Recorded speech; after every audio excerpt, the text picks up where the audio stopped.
بسم اللہ الرحمن الرحیم۔ میں ہوں پروفیسر ڈاکٹر حاکم علی کناسرو۔ آپ دیکھ رہے ہو میرا چینل HAK ایڈوٹینمنٹ۔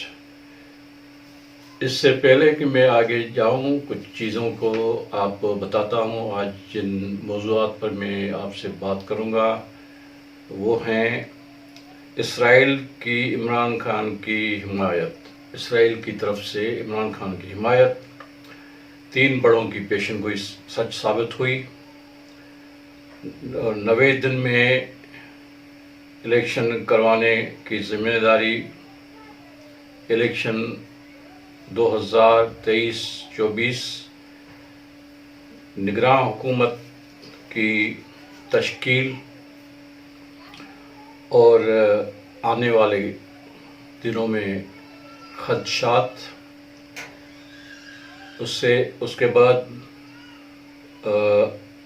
کیا اسمبلیاں اپنی مدت پوری کریں گی یا ان کو پہلے توڑا جائے گا، اور جو آخر میں بات کروں گا وہ ہے نظریہ ضرورت، کیا وہ ابھی بھی زندہ ہے۔ تو یہ پوائنٹس ہیں جن پہ آج میں آپ سے بات کروں گا۔ اس سے پہلے کہ میں تفصیل میں جاؤں، آپ سے گزارش ہے کہ آپ میرے اس چینل کو لائک کریں، شیئر کریں، کمنٹس کریں، اور جو بہت امپارٹنٹ چیز ہے جو آپ نے کرنی ہے، یہ جو نیچے آپ کو نظر آ رہا ہے آئیکن، اس کو دبا دیں، یعنی کہ سبسکرائب کریں، کیونکہ سبسکرائب کریں گے تو میرے ویوز بھی بڑھیں گے، اور پھر میری جو ہے وہ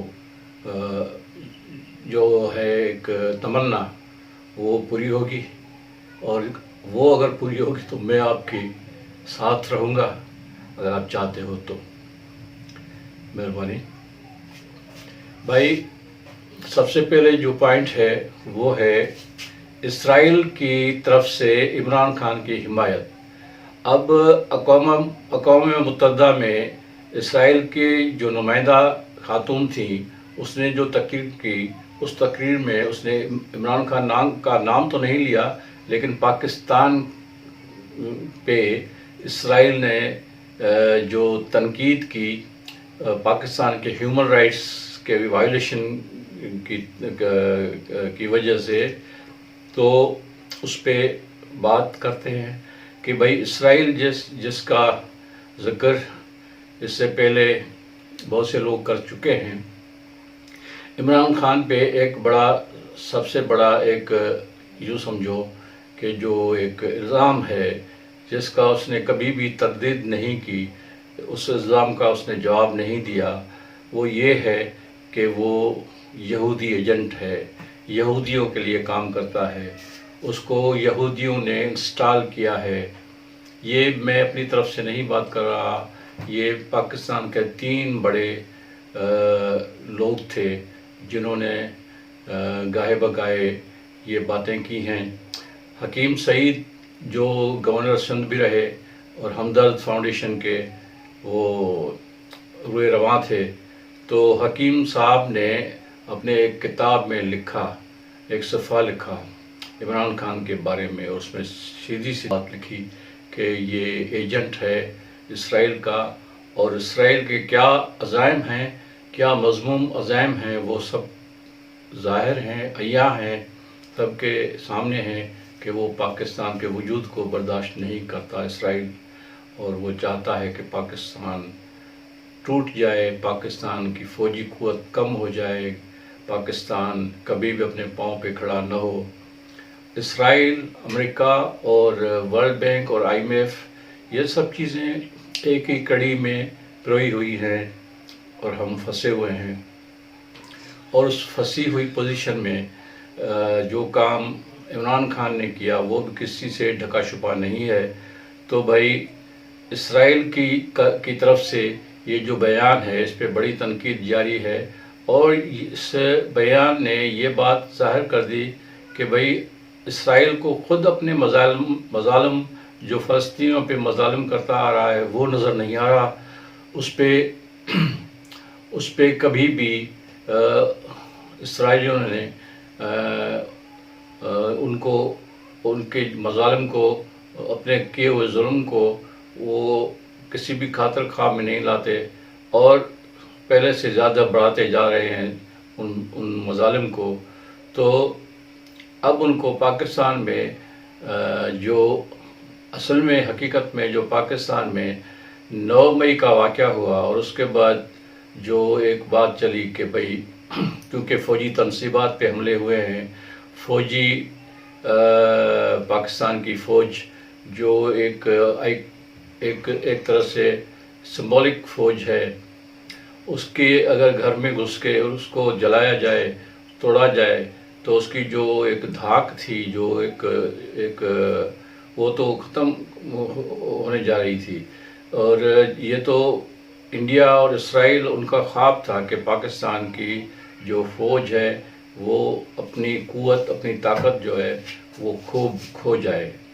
تو 9 مئی کے واقعے کے بعد یہ سب کچھ نظر آ رہا تھا، اور سب لوگ یہی کر رہے ہیں، آج بھی کر رہے ہیں کہ یہ ایک سوچی سمجھی اسکیم کے تحت ہوا، اور وہ سوچی سمجھی اسکیم کا روئے رواں اور اس کا جو ماسٹر مائنڈ وہ عمران خان ہی ہے. اور اب اس کو کٹڑے میں لایا جائے، قانون کے کٹڑے میں لایا جائے. اس کے بہت سارے سرودکار بھی ہیں، اور ان سرودکاروں کا نام اب کیا لیا جائے. کچھ اندرونی تھے تو کچھ بیرونی تھے، کچھ ہمارے جوڈیشری سسٹم میں، کچھ اور جو ہماری جو قوتیں ہیں ان کی طرف سے بھی اس کو سرودکاری ملتی رہی. دوسرا جو ہمارا ایک بڑا آدمی تھا ڈاکٹر اسرار احمد، مذہبی اسکالر اور فلسفر، تو اس نے بھی اپنی ایک تقریر میں جو ابھی بھی یوٹیوب پہ پڑی ہے، اس میں یہ کہا، سیدھی بات کہی کہ عمران خان کو یہودی لابی اپنا داماد بنا کے پاکستان کی سیاست پہ مسلط کر کے پاکستان کو کمزور کرنا چاہتی ہے، توڑنا چاہتی ہے. ناظرین، آپ کو یہ بھی پتہ ہے، آپ کو یاد دلا دوں کہ عبدالستار ایدھی ہمارے بڑے آدمیوں میں سے ایک بڑا آدمی تھا پاکستان کا. وہ پاکستان سے نکل کر دنیا بھر میں اس نے اپنے کام شروع کیے.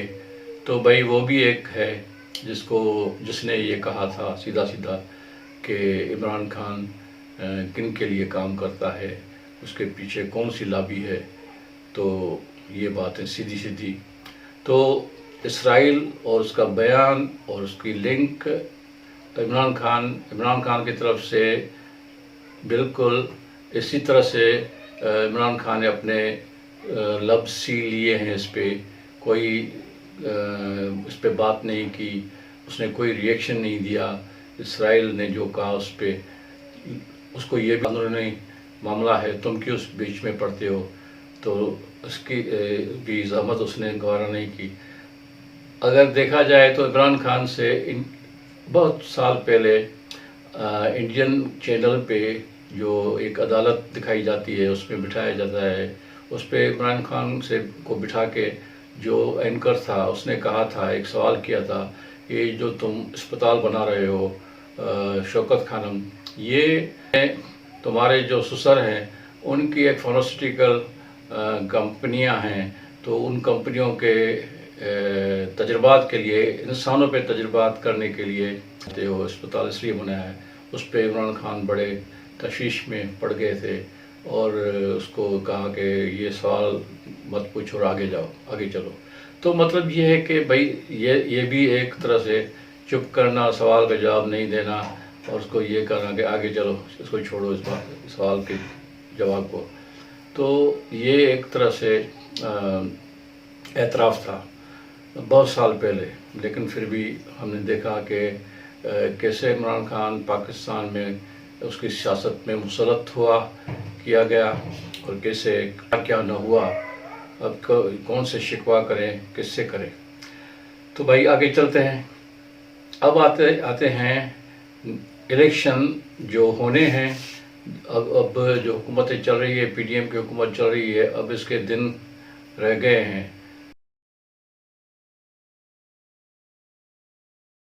پھر یہ کہتے ہیں کہ اگلے مہینے میں ہی ہو سکتا ہے 14 اگست کو اس کے حکومت کے کا یہی ارادہ ہے کہ اس کو اسمبلی کو 2 دن پہلے توڑ دیا جائے. اس سے کیا ہوگا کہ پھر اسمبلیاں توڑنے کے بعد جو ہمارا قانون ہے الیکشن کا، پھر اس میں یہ گنجائش رہتی ہے کہ توڑنے کے بعد 90 دن میں الیکشن ہونے چاہیے. اور اگر اسمبلی کی مدت پوری ہوتی ہے تو پھر پوری مدت میں 60 دن کا ایک ہے کہ 60 دن میں الیکشن ہونا چاہیے. تو اب 30 دن جو ہے یہ حکومت پرچیز کرنا چاہتی ہے، یعنی ابھی تو حکومت میں ہے لیکن پارٹیاں یہ جو حکومت میں ہیں ان کو اور مزید 30 دن چاہیے اپنی پوزیشن کو بہتر کرنے کے لیے. ووٹنگ جو الیکشن میں ظاہر ووٹنگ ہوتی ہے تو ووٹرز کو اپروچ کرنے کے لیے جلسے جلوس اور جو ایکٹیویٹیز ہوتی ہیں الیکشن کی وہ سب کرنے کے لیے یہ 3 مہینے یعنی 90 دن ان کو چاہیے. اب اس پورے سینیریو میں اس پورے جو بات ہم کر رہے ہیں اس میں نگراں حکومت والوں کی ضرورت پڑے گی. ہمارے 2 صوبوں میں پہلے سے ہی نگراں حکومتیں ہیں، ایک ہے پنجاب، دوسرا ہے خیبر پختونخوا KPK وہاں، اور اب تیسری جگہ بھی جو ہے تو چلو اس کو بھی صوبہ ہی مانے، گلگت بلتستان، وہاں بھی سمجھو کہ ایک نگراں ہی بیٹھا ہے. پھر کشمیر ہے، پھر اور لیکن جو انتظامی یونٹ ہیں صوبوں کے علاوہ ان کی ہم بات نہیں کر رہے ہیں، وہ تو بیچارے ہوتے ہیں، پیچھے ہوتے ہیں، لگے ہوتے ہیں. تو اب بات کرتے ہیں ان کی کہ ہمارے جو صوبے ہیں، صوبہ سندھ اور صوبہ بلوچستان، وہاں پہ حکومتوں کی مدت جو ہے وہ پوری ہوگی، لیکن 2 دن اگر پہلے توڑ دی جاتی ہے تو پھر وہاں بھی وہی قانون. تو ہمارا جو قانون ہے، ہمارا جو آئین ہے، بھائی جو پولیٹیکل سائنس کے لوگ ہیں ہم ان کو پولیٹیکل سائنس کیوں بولتے ہیں؟ سائنس اس لیے بولتے ہیں کہ یہ پوری ایک فارمولے کے تحت فارمولے ہوتے ہیں، یہ کرو گے تو وہ ہوگا، وہ کرو گے تو یہ ہوگا. یہ فارمولے کیونکہ سائنس جو ہے وہ فارمولوں پہ بیسڈ چیزیں جو ہوتی ہیں ان کو ہی سائنس بولا جاتا ہے. تو 2+2 4 ہو جاتا ہے، 5 نہیں ہوتا.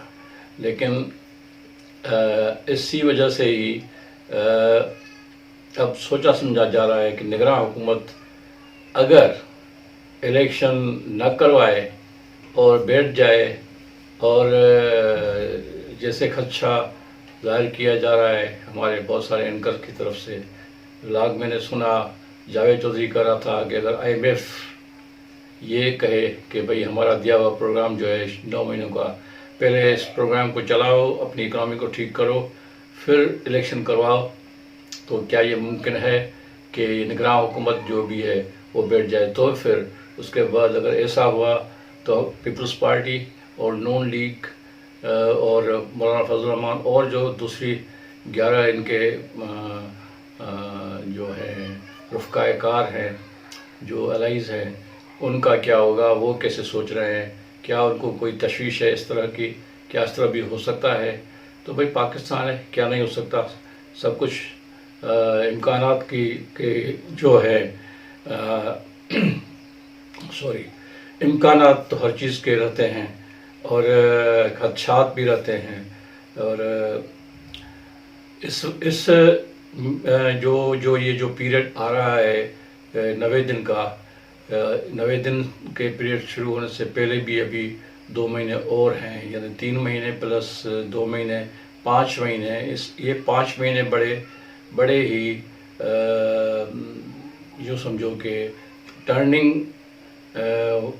والا پیریڈ ہے، جس میں عمران خان کے اوپر جو کیس چل رہے ہیں اور جو نئے کیس بن رہے ہیں، جن میں توشہ خانہ کیس، جس میں الیکشن کمیشن کے پاس جو اثاثوں کا کیس، اور اس کے علاوہ مرڈروں کے کیس، اس کے علاوہ 9 مئی والا کیس.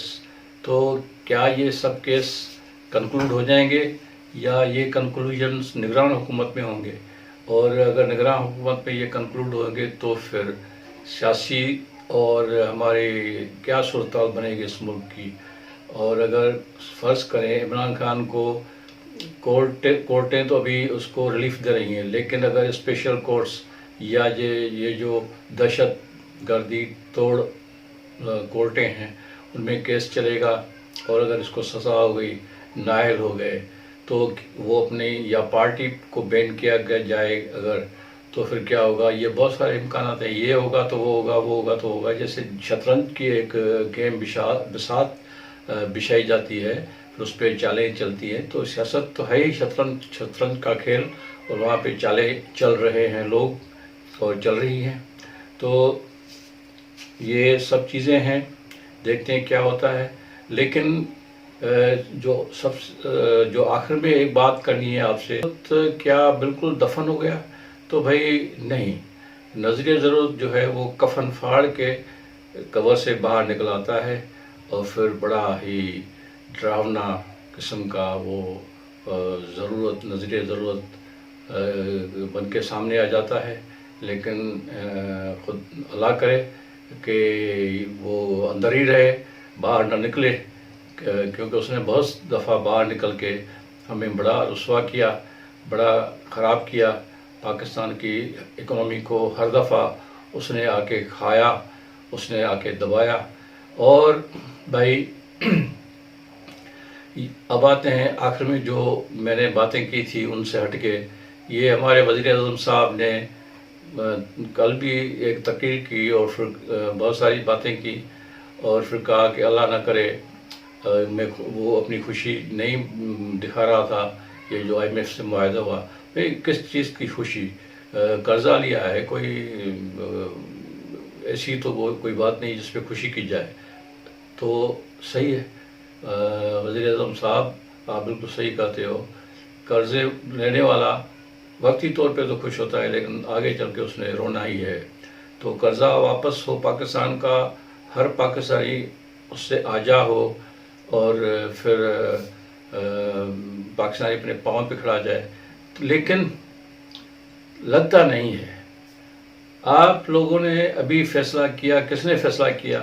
پورے پنجاب کے DCs کو فارچونر لے کے دیا، بڑی گاڑی لے کے دی. اتنی عیاشیاں کرانے کی کیا ضرورت تھی؟ کیا یہ پری الیکشن ریگنگ کا ایک ہے، کوئی پلان ہے کہ پہلے ان کو خوش کرو تو پھر یہ آ کے خوش کریں گے ہمیں آنے والے الیکشن میں؟ تو بھائی کیا ہم اتنے امیر ہو گئے کہ عیاشیوں کے لیے سوچیں؟ یا IMF آپ لوگوں کو قرضہ ہی اس لیے دیتا ہے کہ آپ اس طرح کی چیزیں لے کر وہ قرضہ وہاں پہ ختم کرو، پیسے وہاں پہ ختم کرو.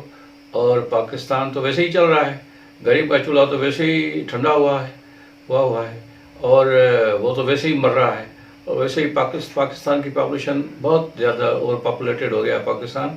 تو اب آپ نے یہ سوچا کہ غریبوں کو ان کے لیے باتیں تو غریبوں کی کرو، لیکن کرنا جو کچھ بھی ہے وہ عمرہ کے لیے کرنا ہے، وہ ان کو کمپنسیٹ کرنا ہے. جو بیوروکریسی جو پہلے ہی پتہ نہیں کرپشن سے کہاں تک جا کر پہنچ جاتی ہے، ابھی ان کو یہ عیاشیاں کرانے کے لیے بڑی بڑی گاڑیاں آپ نے منگوائیں. اب اگر سوچیں تو بھائی یہ گاڑیاں کوئی 200-300 گاڑیاں تو ہوگی، اس پہ کتنے ارب روپے خرچہ ہو گیا.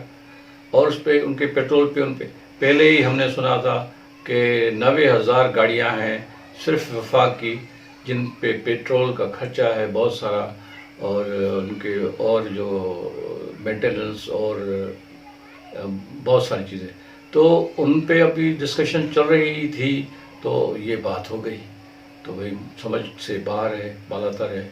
اور اللہ تعالیٰ ہم سب کو یہ توفیق دے کہ ہم ان کے مسائل، اپنے مسائل اور ان سب کے مسائل کو سمجھیں، اور آنے والے الیکشن میں ہم صحیح فیصلہ کریں، ووٹ صحیح لوگوں کو دیں. لیکن بھائی کیا کریں کہ صحیح کیا، ان میں سے ہی کسی کو ووٹ کرنا ہے. اور یہ سب کے سب اسی کے ساتھ ہم آپ سے اجازت چاہیں گے. میں آپ سے آپ کا بھائی اجازت مانگ رہا ہوں. لیکن بعد میں بھی ایک ریکویسٹ کر رہا ہوں کہ ابھی کے ابھی میرے چینل کو بند کرنے سے پہلے آپ اس کو سبسکرائب کریں تو بڑی مہربانی. Thank you very much.